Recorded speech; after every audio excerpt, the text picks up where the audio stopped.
সময় সকাল 11টা। এর মধ্যে রোদের উৎপাত যেন অনেকটাই বেড়ে চলেছে কোম্পানিগঞ্জ নোয়াখালীতে। এতে করে কৃষি বিভাগে যারা কাজ করে তারা অনেকটাই বিভাগে কাজ করতে পারতেছে না ঠিকমতো, এবং তীব্র রোদের গরমে নষ্ট হতেছে জমিনের শাকসবজি অনেক ক্ষেতগুলি, এবং কনস্ট্রাকশন সাইটগুলোতে চলতেছে হাজারি শ্রমিকদের যেন কাজ করতে পারতেছেন না। সামান্য কাজ করলে অনেকটাই ক্লান্ত হয়ে পড়েন শ্রমিকরা। এতে করে কাজ করতে পারতেছে না, মালিক পক্ষদের সাথে অনেকটাই কথা কাটাকাটির শিকার হয় এই কনস্ট্রাকশনের কন্ট্রাক্টর। গরমের কারণে বন্ধ রয়েছে অনেক কনস্ট্রাকশন সাইট।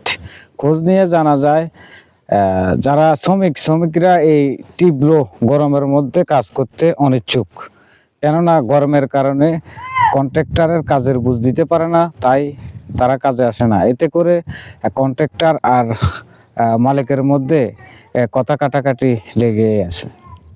এই গরম থেকে সামান্য স্বস্তি পাওয়ার জন্য একজন সুস্থ মানুষকে 5 থেকে 6 লিটার পিওর পানি পান করার পরামর্শ দেন স্বাস্থ্য সংস্থারা।